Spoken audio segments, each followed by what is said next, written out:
Um, so hello, half a dozen Tumblr followers that are going to watch this. I felt like doing a vlog today. I was just in the mood, so I asked you guys what you wanted to hear me talk about, and one of my followers, voveso-in-mori, I hope that's how you pronounce it. Is that Latin? It's probably Latin. She suggested that I show you guys my bookshelf and talk about my favorite books, and I thought that was awesome. So, invisible cookie for you. Thank you very much. Here's the thing. I used to be like the biggest bookworm from just about the time that I learned to read. And I would read, everything I could get my hands on, and I was reading more than I was talking to people most of the time. And I think there was a couple summers there where I probably scared my mom because I just I'd bring my book when we go to the pool or we'd go to the beach or whatever, and I would rather sit there with my book than, throw a frisbee around or whatever. I don't know, I liked books better. A lot of you are going to understand that. Sometimes when you're a bookworm, you're just a bookworm, and books are better than people.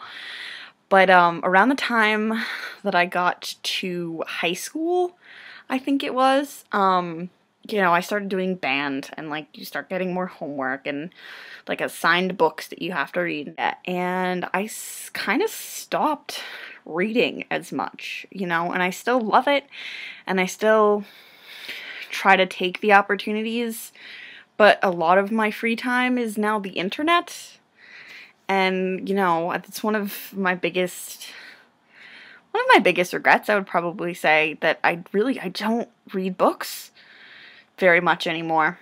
I can't seem to find the time in my schedule, and when I sit down with them, I'm so easily distracted, and, I'm gonna go ahead and blame that on the internet. If I tried really hard, I could probably get myself back into reading, but what are you gonna do? So over the years, obviously, you collect books, and I've collected a pretty large amount of books, and my mother is an anti-pack rat, and every once in a while she would be like, okay, we're having a yard sale, or I'm gonna go donate a bunch of my old magazines to the library, go through your bookshelf, weed out your books. So at this point, I have overflow books from college courses. If I have to buy novels and stuff for class, I usually keep them if I didn't hate them.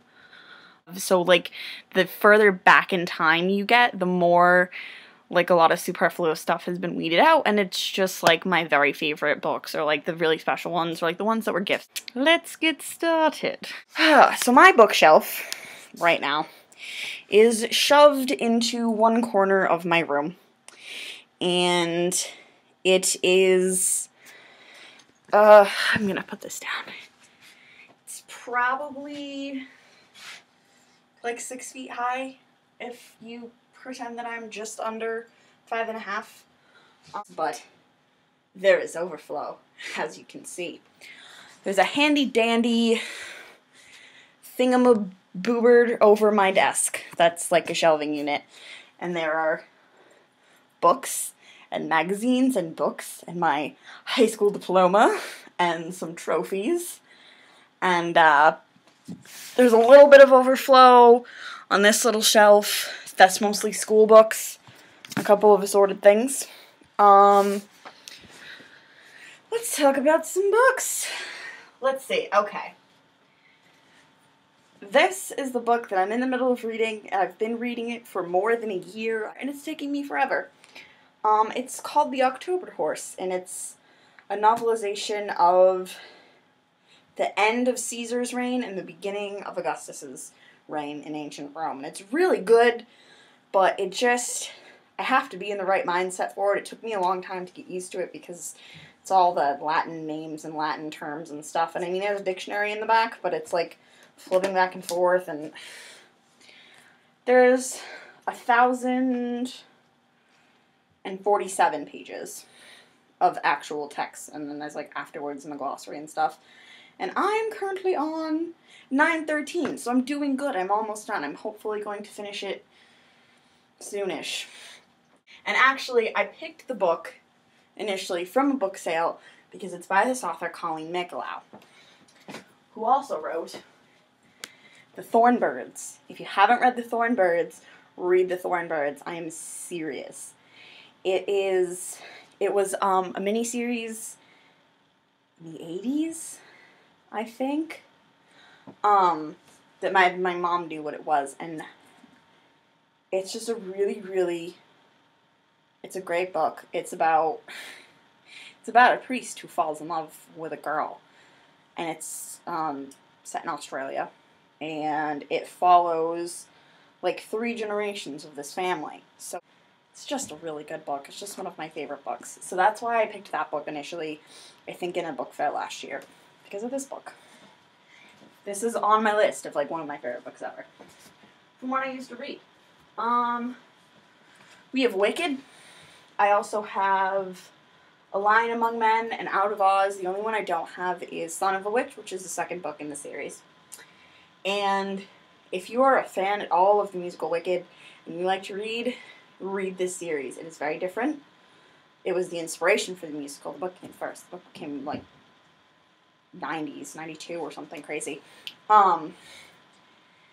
It's a lot more politically minded than Wicked the musical, but the characterization is brilliant, and if you can get past a little bit of weirdness on the part of the talking animals, bestiality, it is a very good series. I'd recommend it reading for anyone. It's excellent. Da Vinci Code's over here. Abraham Lincoln Vampire Hunter is over here. Sherlock series of books is over here. So over here we also have Aragon, the Aragon series. I have the books for that. I feel like I didn't actually read the last book. I own it. I think there's a bookmark in there. Oh my god. Hamlet. I kept a copy of Hamlet that I had to buy for class because it's actually really good. I really like Shakespeare. I'm a huge Shakespeare nerd. Wuthering Heights. Wuthering Heights is actually excellent. The Adventures of Huckleberry Finn, which I read on my own, and then I had to read for class, and then I think I had to read it for class again. I've read it a lot, which I don't, that's the thing. I don't like rereading books. You know, if I reread a book that I, like, really, really love it. So, Adventures of Huck Finn, I've read a couple of times. And, the Harry Potter books, obviously, I have all of them. This is kind of a history nerd thing. My sophomore year, I took U.S. History 2, which covers from after World War I. I think it's after World War I onwards. I think you start with the Roaring Twenties. And one of the things you talk about is the JFK assassination. And one of our assignments in that class was to go talk to somebody who remembered the JFK assassination and ask them questions about it. Like, where were you when you found out? How did the country feel? Blah, blah, blah, blah. You know, pretty typical, like, oh, find an oral history, whatever. So I went and talked to my grandmother.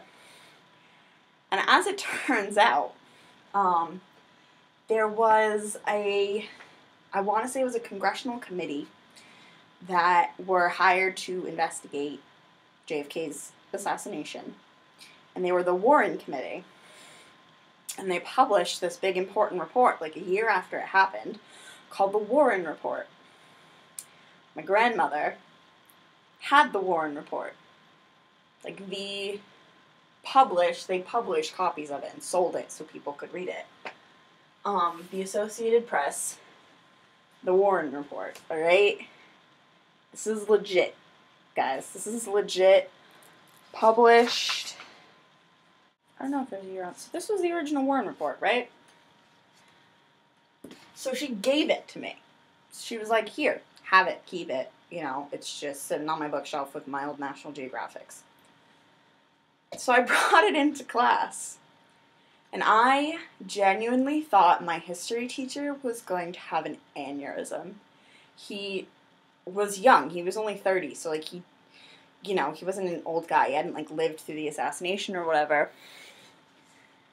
Geeked out so hard, and I felt bad because I wanted to like let him look at it and like take it home and stuff, but at the same time I felt uncomfortable about it because it was my grandmother's property and it was, old, and like I'm sure he would have taken good care of it, but I kind of told everybody that, they had to be careful with it. So that's kind of one of the most interesting things I have. I sort of wish I knew how to take better care of it because it's, kind of historically important. So I hope you enjoyed this little tour. There were plenty of other things I could have talked about, but I know it's boring probably just to hear a list of my favorite books. So, thank you very much to voveso-in-mori for giving me that subject. I'm going to edit this together and hopefully have it online pretty soon for you guys. And thank you for watching.